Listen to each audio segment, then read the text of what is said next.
I want to thank everybody for joining us today. It is now the top of the hour.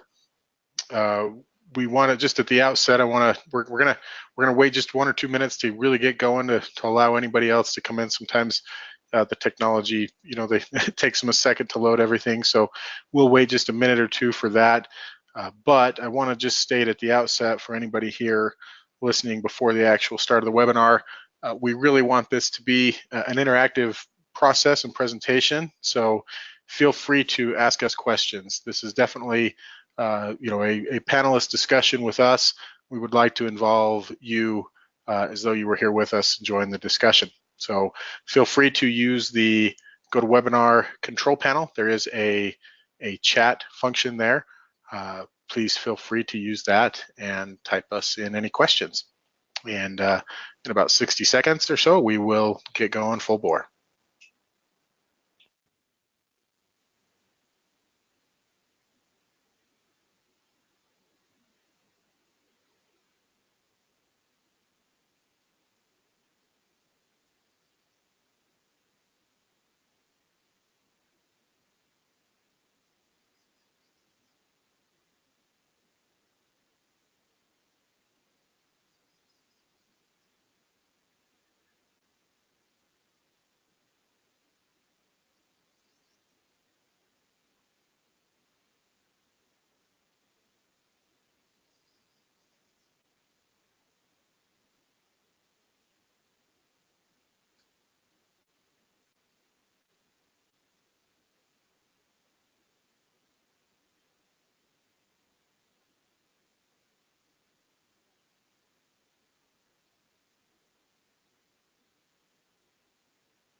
Okay, well let's get rolling. I want to thank everybody for joining us today. Again, my name is Dustin Chapman. I am your host for the day. We are here to talk about the 5 data challenges that all construction companies struggle with. As you can see there for the title, we're going to have a really good roundtable type discussion today with some of our construction experts here at BusyBusy. At BusyBusy, we are a different kind of tech company. The phrase our boots get dirty too kind of applies to us. We have a lot of folks here internally that are construction folks. A lot of us come from the industry, and we want to help you glean from the knowledge that we have on the tech side, as well as our past construction experiences, to work with you to make your company more efficient and ultimately make you more money. Just by way of reference, the 5 data challenges, the 5 things that we're going to go over today will be daily job site activity reporting, job costing and with cost codes, labor cost tracking for crews and equipment, safety reporting, and then also implementing new job site technology and processes. As you see there, my name, you see beautiful pictures of us. Let's go back, there we go. My name is Dustin Chapman. I am your host. I spent a dozen years, I'm a 3rd generation contractor that spent a dozen years working for a general contractor before I got into the tech world. I was always kind of the young tech savvy guy pushing for more technology at the company, and so eventually I just found my way into the construction technology side of things. So I'm happy to be with you here today. I am also joined by my colleagues Gordon Titus and Israel Barlow. I will let them introduce themselves briefly, starting with Gordon Titus. Thank you, Dustin. So glad to be here. I really love doing these. Just to kind of give you a little bit of my background and where I'm from and what kind of gets me excited. I started in construction when I was, I don't know, teenager. Working as a hod tender for a brick mason, and if you're old enough, you understand what you know what a hod tender is, and it just means it's another word for really hard work and getting yelled at. So that was my first exposure to construction. I've been in construction ever since, and I love the industry. I've helped hundreds or thousands of companies adopt technology too over the past 7 years, on top of the 10 or so years of experience I have in the construction industry. But yeah, I've done everything from from hands-on to the paperwork and the actual data analysis of construction companies and projects. Excellent. Gordon, well, my word for hard work was concrete grunt. That was my first day in the field, was that. Not unlike a hod tender. You know your favorite blanket is a concrete blanket. If I never see a concrete blanket again, it'll be too soon. And we're also joined by Israel Barlow. Israel, why don't you introduce yourself to the group? I definitely had my time as a hot tender, so I can relate. I spent about 10 years in the construction industry between excavation, landscape construction. Actually owned and operated a landscape construction company for several years. Then I transitioned into a sales and marketing role. When I came to BusyBusy in 2010 as their chief operations officer, and then about a year, maybe a year and a half ago, I transitioned over to the chief strategy officer. And that's let me take more of a hands-on role with our customers. I've helped many of our customers find better ways to track labor activity, help them improve profitability. And I kind of have a passion for that. I love working with our customers. No, and Israel displays that every day. His job literally is to go out and to visit a lot of our clients and help them gain efficiencies through the use of data. So he really does get to see the day-to-day operation consistently of companies around the country. So thank you. Well, let's jump in and just start talking here about the items that we want to talk about today. Really, again, the goal here, ladies and gentlemen, is that we want to help you with our construction knowledge. We're in a little bit of a unique spot at the crossroads of construction and technology, and as I mentioned, a lot of us just have a lot of experience. We want to be able to share that with you and help you grow your business. One thing that we do want to ask, this is meant to be interactive and as interactive as possible, so please feel free to use the questions portal on the GoToWebinar panel and ask us questions. We want to hear what you guys have to say and to be able to specifically help you out. Okay, so we're going to start here with daily job site activity reporting. Okay, the daily job site activity report, or even a daily report in the construction industry, is a standard. It's a necessary evil, as it were. It's a thing that we love to hate. If you ask your field superintendents, filling out those reports at the end of the day is probably one of the least favorite parts of their day. We want to talk about that specifically, but also talk about the data that's in that and how we can use it. So the questions I have for our panelists to kind of chat about first is, why do companies really need daily reports? What's the purpose of them? Or job site activity reports? And then what are the challenges that companies face, and what are the reasons that daily reports aren't effective? I'll jump in. So really, I see two reasons that construction companies really need good daily reporting. The first reason, and this has been probably the reason that people have been doing it for the longest, and that's honestly, it's UIA. It's to cover your ass. Excuse my language, but there's almost no other way to say it. And having that data that you can go back, or that information on the weather, what happened on the job site and labor and all that good stuff that you're collecting in your daily reports. That's to hopefully protect you in the event of, I want to say, inevitability.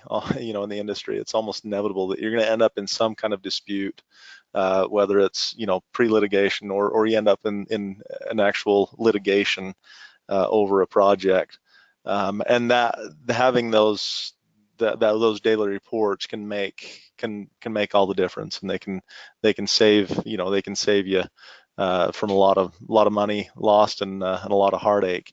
And then the second reason really is, and this is kind of an emerging, I guess, reality for construction companies, and that is, having data that is available and accessible that you can use to actually manage your projects.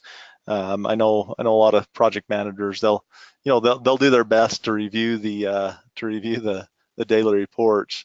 But if they're busy, I mean, those are kind of things that wait till the end of the week or longer. So, really, those are the two main reasons that I see for daily reports. There probably are more, but um, the challenges with the current, I guess, the current mode of or way of collecting daily reports are almost too many to name. Really, it's they don't get filled out correctly. They're incomplete, which ultimately equals exposure to risk, and they're not turned in a timely manner. And then the last part, and probably the most critical part, is the data is not easily accessible. I was actually out on site a few months ago, and I saw these office gals. They were dressed up like they're going to go out and work on the job site. And when I asked them what they were doing with face masks on, respirators. I guess they weren't respirators, just masks, painters masks, and safety glasses on. They were going to go out to the warehouse to get to get the banker's boxes with all of the daily reports and documentation in it. And when I came back, they were filthy and covered with dust. So that's kind of been the reality of daily reports up to this point. If you're a little more up to date, they're going into a network drive. But unfortunately, a lot of companies are still doing it that old-fashioned way. Well, that's a That really really good definitely point. puts emphasis on that data not being accessible, or at least easily accessible. Yeah, it was comical. I got a good laugh. They didn't appreciate it, but Well, and to me, that's maybe the crux of it all is that with technology, there's so much data. We're filled with data at every aspect of our life at this point.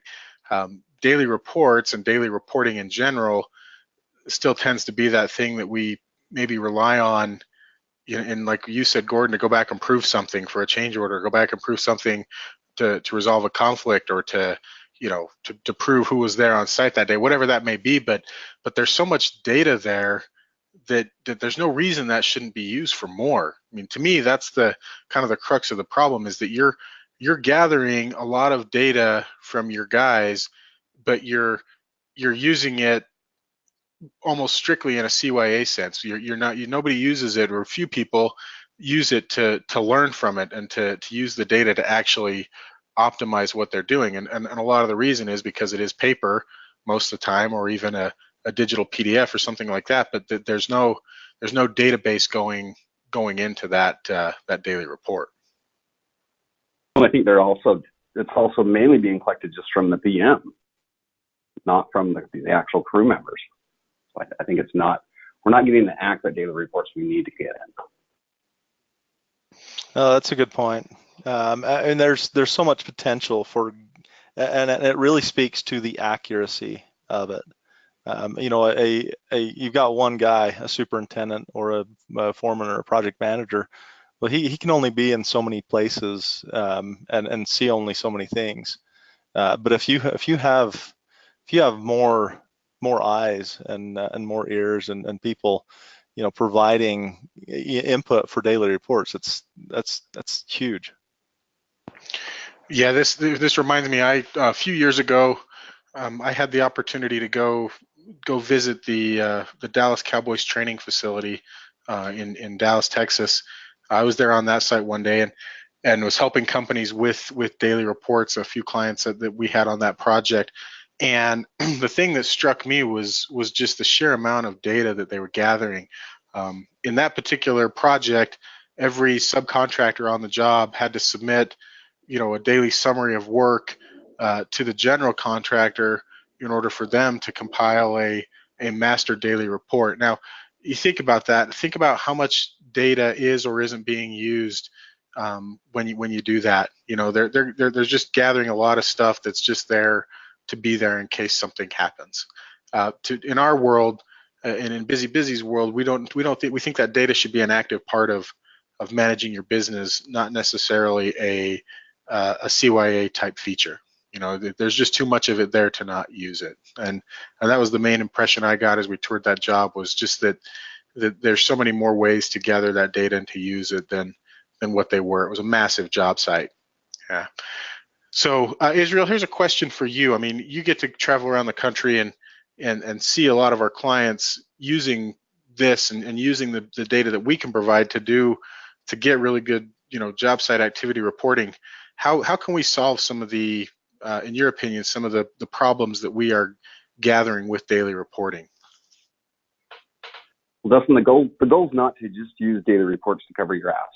I mean, we should be using it we should be looking at these reports on a daily and weekly basis. So as an owner or operations manager, we know exactly what's happening on our jobs at all times without having to go back to the individual PMs to find out more information. That should all be feeding right up to us. So we should be able to take a couple hours of a day and look through everything that happened the last week. Maybe even go through that with our PMs to make sure we are collecting the right data. We've got to have that. And not too much data. Okay, yeah, that's an excellent point of, you know, making sure you're reviewing that on a daily basis instead of weekly or monthly, or only when it's a CYA type situation, and also simplifying it. That actually segues very nicely into our next topic, which is job costing with cost codes. The construction industry, by default, has provided all of us that are in the industry with a set of cost codes and a way to do job costing, a way to organize our work by default, which is a great system, but it's not necessarily effective. And a lot of times it's helping people understand the different things that you do. I mean, if you spend any amount of time in the construction industry, we know that cost coding is an important thing, but there are a lot of challenges surrounding technology and surrounding the use of technology with cost codes. So my questions to the panel here would be, why are cost codes so important to job costing, and how do they help paint the picture of what happened on a job or a project?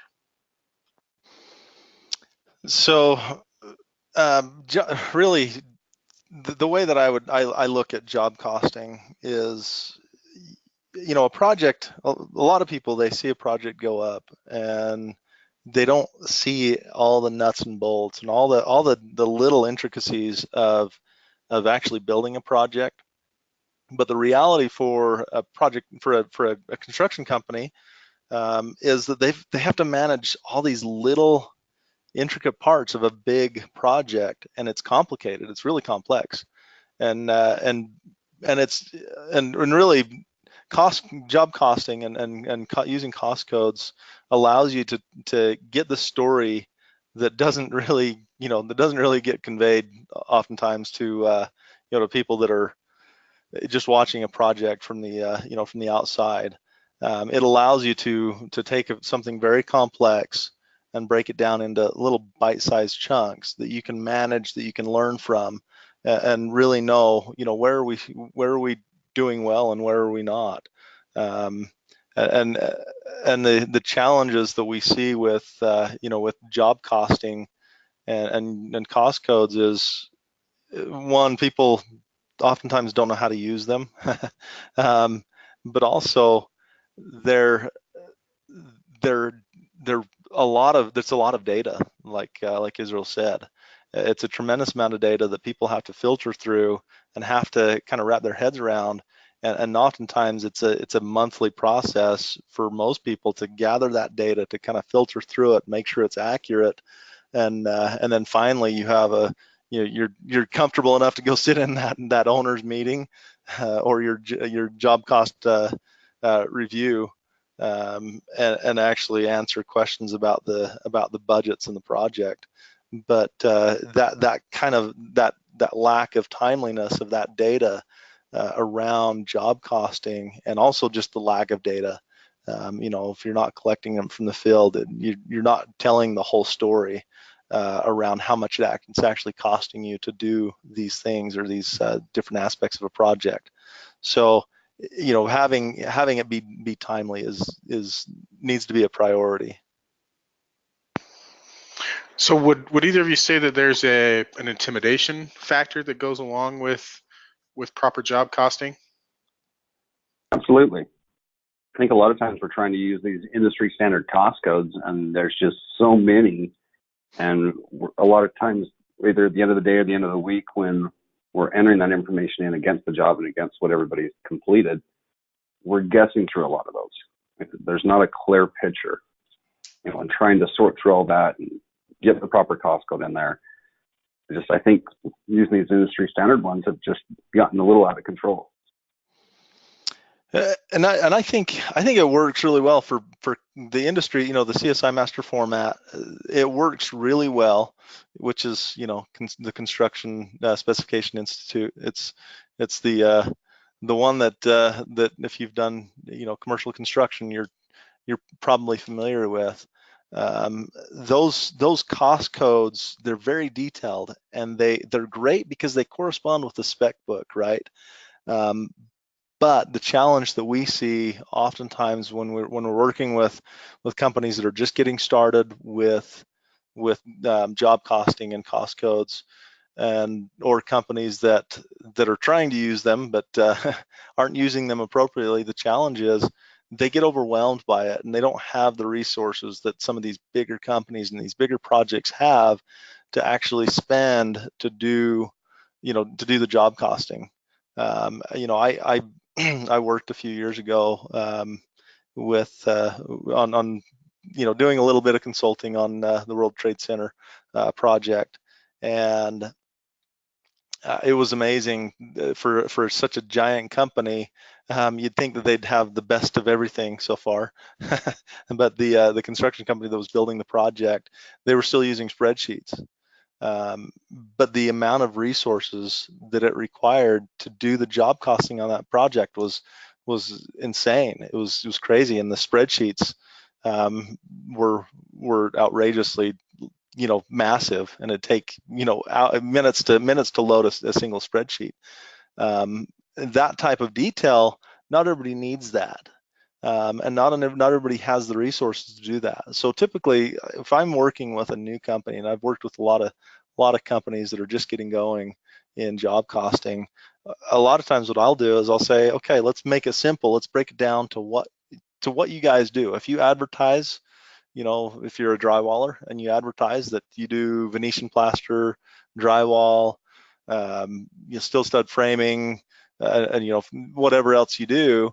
If those are the things that you advertise, you should know whether you're making money on those specific things. And so that's how I start people out. So if their guys are out doing Venetian plaster, they don't need to go into the CSI master format and pull, whatever codes they, that are there out for whatever they're doing, because a lot of times their guys will just misread it, or they won't understand the codes. So just make it simple. Steel stud framing, and you'll get the data that you need. Excellent.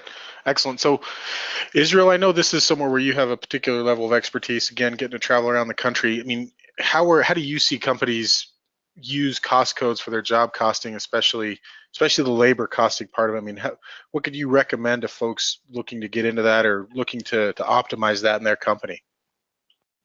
I think staying away from these 1,000+ standard cost codes. And as I'm helping our customers, I'm seeing over and over that they're trying to use these 1,000+ cost codes to manage their labor. I mean, that may be fine for material usage because we have defined quantities.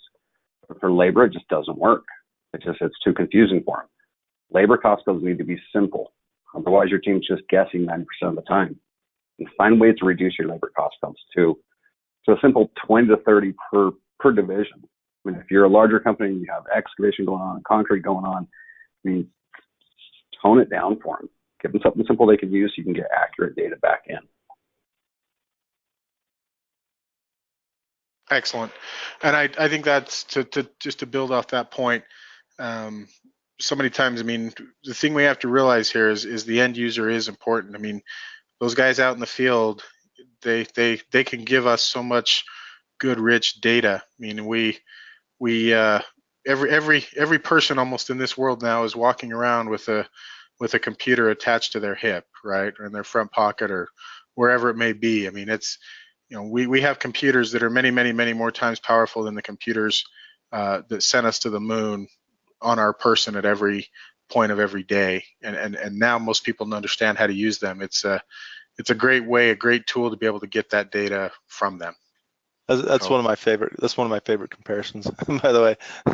And I actually looked it up. The smartphone, the average smartphone today is 10 million times faster than the computers that NASA was using 60 years ago. Pretty impressive. That's yeah, incredible. it is. It's absolutely incredible. But I mean, NASA didn't have to keep up on Instagram, right? So of course it's got to be 10 million times faster.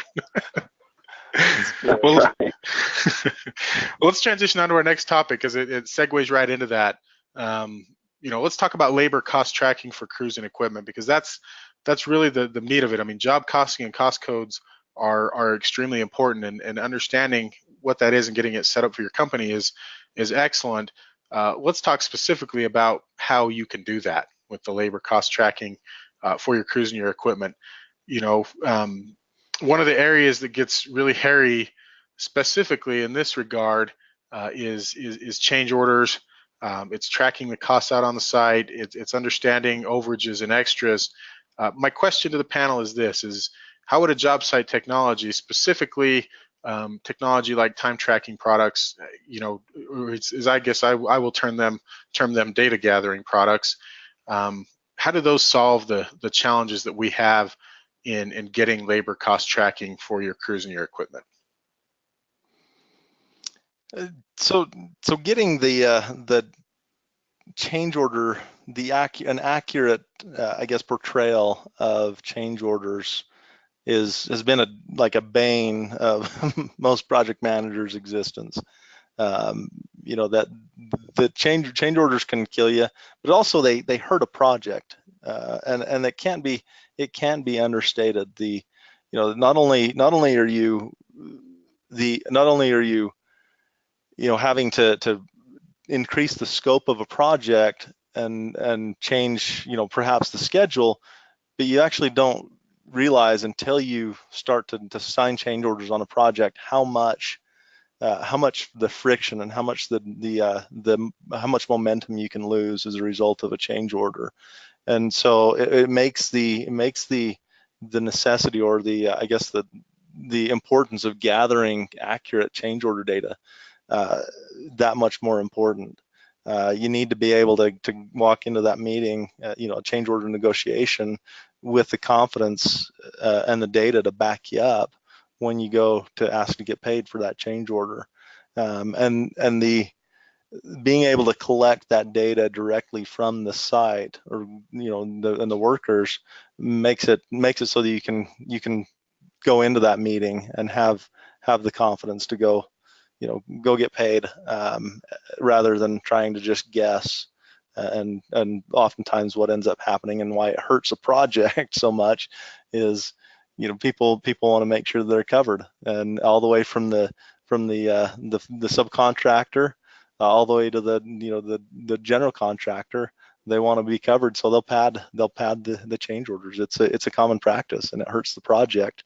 But if people had an accurate story of that change order, you can charge exactly what it cost you. Well, plus your markup, of course. Of course. Well, I think some of the larger projects, larger companies, I mean, there's a lot of processes in place for change orders. But as we get into some of the smaller companies, a lot of it they're just extras on jobs. I mean, where the general or the superintendent's asking them to do something a little different from their scope of work, and the guy's doing it, but he's not reporting it. And so those things are getting missed left and right. And that's Absolutely. good extra cash for us as a business. So 2017, the data tells us that over 10% of construction projects costs fall under a category, quote unquote, other, which is like your unforeseen stuff. That's your padding. That's like, that's to protect you, and or it's the change orders, and that that's a lot of money on a on $1 million project. We're talking $100,000 assigned to the category of other on a job cost report. Blows my mind. Stuff that nobody knows where it went. Basically, it's the fluff. Yeah. So it's the construction black budget. Yeah. So my question is, I mean, how do you catch those small things that cost money but that aren't necessarily caught? I mean, there's extras being performed, but there's also, we all know there's horse trading going on on the job sites as well. Oh yeah, no, Absolutely. I think that what we don't see is, the guy that's tracked a bunch of mud out on the street. He's he knows he needs to take care of it. He'll get back charged if he doesn't. But so he'll go talk to the excavator and say, hey, can you, the guy sitting on a street sweeper, can you go sweep the street for me? And he'll either, you can pay him in beer or, jazz tickets if you live in Utah, that is. But the thing is, the problem with that is, if you're the owner of a company, or if you're the owner of that excavation company, you can't deposit a case of beer in the bank or jazz tickets for that matter. So I mean, that street sweeper, that costs you real money. Yeah, I mean, as an owner, we're still paying that labor out, but we're not seeing that time allocated to an extra or to something we need to charge more for, to a different contractor or to the general. And we've got to be tracking that labor that closely. Sure. So Israel, what's the how there? I mean, how does that actually get done? What's the best way to encourage your crews to do that? I think mobile technology has really helped us with this.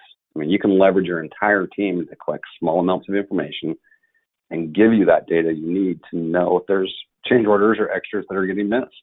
And our customers are finding out very quickly that their guys can and will switch these tasks on their smartphones throughout the day. It takes time, it takes proper training to create these new habits, but just be patient, work through the process, and work them into your company. Excellent. That's a great way of putting it. So we started with the daily reports, which are one of the more unpleasant things on a construction job site. I think I want to transition us to maybe the most unpleasant thing around a construction job site, and that is safety reporting and OSHA. I know everybody on this call is definitely a huge fan of this stuff, of OSHA and the safety stuff in general. But it's obviously the most important. I mean, it's, in any construction, this is not an easy industry that we work in, and it's there are risks associated with it, and ultimately it's very important that all of us get to go home to our family at the end of the evening, and that's why a lot of this is there. But there is a way for technology to help this. I mean, it's important to keep everybody safe, but sometimes dealing with the OSHA requirements can be a pain in the butt. So my question to the panel is, what kind of historical documentation is needed to meet OSHA's standards? So just before I answer that, in all fairness, Dustin says it's unpleasant, but he used to do that for a living, by the way. he was a safety manager. I say it from personal experience how unpleasant it is. I will never for the life of me understand why people put their hands in cement mixers and things like that. I'll never understand that. Yeah, and I know your favorite thing was to follow somebody take somebody to the work med clinic and do drug testing. Drug testing day was a favorite day. The different means that people use to attempt to get around that was always enjoyable. So Anyway, now that we got that out of the way, um, so I mean, if you guys have had any experience with OSHA, or if you're, if you have to manage that documentation or create a safety plan, you understand that, there are kind of a couple of levels to safety documentation. There's the just the due diligence that you're having to do on a daily basis, weekly basis, whatever. You got to do your training, right? And everybody has to sign their name on the training sign-in sheet. And then you've got the weekly talks, the toolbox talks, and then your daily safety talks. And those are the things that documenting that allows you to demonstrate that you're doing your due diligence to OSHA if at some point they do decide to visit your job site or your company. But there's also the kind of the I guess project or task specific items that you need to do, or the documentation that you need to do. And that's like if you're doing a lockout tag out, or you're doing hot work stuff. You've got to fill those forms out. And those go into a record. Those go into a binder somewhere where you can recall them again and if you need them. So do you want me to talk about about kind of the challenges with that, and then how technology handles that? Of course. Yeah, definitely. Okay. So the challenges are pretty obvious. I mean, the data's got to be actionable. You got to be able to respond to it, but also you need to be able to use that to track the trends in your company. You need to be able to see if things are getting more or less dangerous. And that speaks to kind of the danger of construction. It's kind of it's a dangerous business. According to the Labor Bureau, it's the 11th most dangerous profession in the nation. First dangerous is probably the most dangerous catch on the Discovery Channel, or yeah. I don't know. I just made that Deadliest up. cat. Deadliest cat. That was a good guess. Deadliest cat. That's good try. All right. Well, so we talked about OSHA, but why don't we talk a little bit about the other side of the safety part? That's the workers' comp claims. I mean, we know that those are there's real situations there as well. I mean, what's the best way to protect yourselves and your companies, the companies that we have from the situations where we know that the workers' comp claims may not be the most honest? I've got a good one for you there. Go ahead. I was going to say, actually, when I had my landscape company going, I actually had a work med center call me because a guy had come in and reported a back injury on the job site. But when he left the job site earlier that day, he was fine. He didn't say anything about it. And then he's telling the work meds that he actually got off his machine, got off his skid steer to move a rock, and he hurt his back that way. Well, I mean, we ended up going back and we won that claim. I mean, the whole purpose of his skid steer was to grade the lot out and move rocks. So why would we claim off that? We knew it was definitely a fraudulent claim. Yeah, we've often liked to joke about the the post-work softball injury, right? The guy gets done with work, goes to play softball, and ends up getting hurt. And yeah, that I'm sure we all know that stuff happens, but there's money lost there. Lots of money lost from a lot of different places. Yeah, 100%. So Israel, how can technology solve that? I mean, what can we do? What do you see companies doing to digitize that process, make it a little bit more efficient? I mean, we're teaching them that documentation is king. I mean, collect this data daily. I mean, with today's technology, we can collect the info we need to mitigate safety violations and hazards on a daily basis.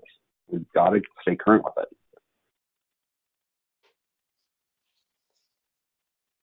Yeah, that's definitely the first and foremost. Keeping it current and keeping it real time, and it always goes back, I guess, to the construction mantra of he with the most documentation wins, right? Well, that's great. Well, the final topic we want to cover today, of our 5 items is we've given you guys a lot of information and ways that technology can help you. There obviously is a process of doing that, and we understand that there's a hill to climb there. So we want to talk a little bit about implementing new job site technology and processes and how that's done. But let's get into the why behind that a little bit. I mean, the question for the panel would be, how does job site technology, how does that ultimately help the employee and ultimately help the business owner as well? So from an employee's perspective, I guess I love analogies, and He does. yes. So I'm gonna actually do my best to explain this with an analogy, at least from the employees and the employer's perspective. You know, there's been a stream of information that's been occurring or been flowing through construction companies since the beginning of time, and that's been fairly isolated to the job site and project managers and so on, and the actual collection of that information has been fairly tight, or has been fairly in a fairly tight group.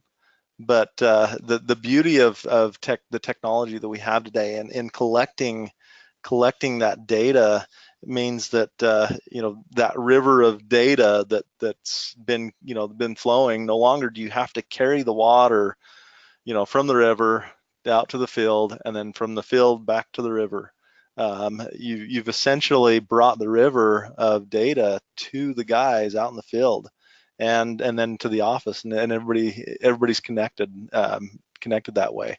And so it makes it a whole lot easier to collect that data, and actually make it usable and accessible for everybody that needs it. And to be honest with you, the way that it helps the guys out in the field, that guy that needs to do the welding on the roof, to get that hot work permit. In the past, he's had to walk to the trailer, fill out the hot work permit, and then once he's approved to do that hot work, he's going to have to go back and get up on the roof again, and being able to do some of that stuff without having to make that trip to the office and to get the approval and so on. He's got now he can do that. He can do that with his phone, so that saves him time. He can still do what he loves to do without having to spend all that time doing the paperwork. Okay, so those are excellent points. So what are the steps to follow if you're going to implement technology? This is something we all definitely have a lot of experience with, and we've seen many times over. We want to improve the company's chances of success with adopting for a whole team. How do we do that? What are the best steps and the best procedures to follow there? So you have to understand what technologies are out there. The companies that I see that do the best at utilizing job site data are the ones that have taken the time to make themselves experts. So you have to acquire the knowledge. You have to understand what's out there. If you're waiting for somebody else to do that for you, you're actually not going to be able to keep up with them. It's going so fast. You also have to be able to organize that data so it's easily accessible and understandable. And then really you have to understand that the tools are out there. Technologies is just as important a tool as a hammer or a pipe wrench these days. Survey data says that 90% of workers out on the job site are carrying smartphones. So understanding the technologies that are available and knowing how to leverage that technology to gather the data, and then also understanding how to make that data accessible and organize that data in a system that works for you. Excellent. Israel, I'd like to hear your thoughts here because I know this is something you get to see particularly every day visiting the offices of a lot of our clients. What are your thoughts on implementing Jobsite technology? Well, Jordan definitely brings up some good points. I mean, knowing what's out there is very important. But the one thing we keep hearing over and over is the old saying, if it's not broken, don't fix it. Well, this just doesn't apply to new technology. I mean, you may not go out of business today, tomorrow, or next year. But make no mistake about it. If you don't get on board with adopting technology advancements in your company, you will be left behind. You've got to find what's right for you, for your company. Absolutely. There's something that I think is really important to put in here is, having a willingness. It decreases the friction that you experience when adopting not just new technology, but change in general. Having worked with thousands of companies at this point, I've seen employees and companies that have varying attitudes towards technology and change. And like Israel said, you can throw out a saying like if it isn't broke, don't fix it, but it does lose its applicability for technology, and really the systems that you employ, they're based on the context of the world around you, and the context of the world gives meaning to those systems that you use to get the job done. And as the world around you changes, you inevitably have to change the way you do business. And a lot of that technology out there is just improving the processes you're currently doing, making them better, fine-tuning them, making them more accurate. Certainly, and that's actually a really good point. I mean, some of the technology that's out there, it doesn't have to reinvent everything that you're doing. A good example of that is onboard telematics. Like you can take an old piece of equipment and plug in a device that gives you the data that you need around fuel, service, and hours on your piece of equipment, and that's that can be $5 a month. Not only that, it'll give you the location of your piece of equipment, so you don't lose that $150,000 excavator. So it doesn't have to be a wholesale change. It can be incremental, and it can be tweaking the current technology that you already have. As I've gotten into this, I've been surprised at how much the pieces of equipment actually do get lost. Yeah. Surprising. Well, to finish this off, why don't we just talk about how BusyBusy can help here? I mean, what are the things that BusyBusy can do to help out there, and also what is the next level construction co-pilot that we offer? Next Level Construction Co-Pilot is a process we've developed over years of helping our customers collect and analyze proper data. And it's a 6-month process. It includes 1 to 3 on-site visits, depending on the size and company needs. It's just to help you kind of fine-tune that technology, bring it into, so you can create actionable data actionable steps from the data you're collecting. The way I see it, there are 2 reasons that companies typically struggle with implementation of data processes, and the first is a lack of bandwidth. They're just busy. I mean, construction companies are busy, and then also the expertise. BusyBusy can actually provide both. Okay, well, that's excellent. Well, if folks on this webinar are interested in the Next Level program, Israel, how do they go about doing that? They can reach out to BusyBusy. If you've got an account executive you're currently working with, they can approach them about it, and they can give them more information, or they can email us at info@busybusy.com, and we'll get them some information right out. Okay. Well, we appreciate your time, everybody on the webinar. Thank you so much for joining us. Just to reiterate what Israel said there, we are here to help you at any point in time. It really is a passion of ours to make sure that you're taken care of and that your business grows and thrives. So feel free to reach out to us if you are interested in the Next Level Consulting, or have any questions whatsoever, feel free to call our team or to schedule a demo. There's our contact information there. I want to just leave a couple seconds here at the end for Q&A. If anybody has any questions, please type them into the questions part, the questions section of the GoToWebinar portal. We'd love to answer them.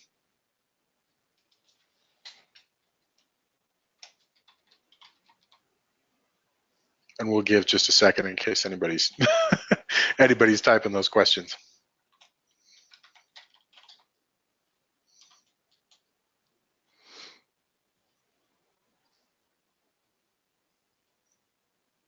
Well, it sounds like, oh, here's one right here. Okay, so here's a question that we have here. So is the consulting is for people who want help getting data from the field with 2 Ds there? That's the question. So the consulting is for people who want help getting data from the field. Israel, can you answer that? Yeah, the consulting is to help train them how to collect the right data. BusyBusy itself and a lot of these other technologies out there are helping contractors bring that data in. It's about customizing it around that company and changing it into actionable data. Excellent.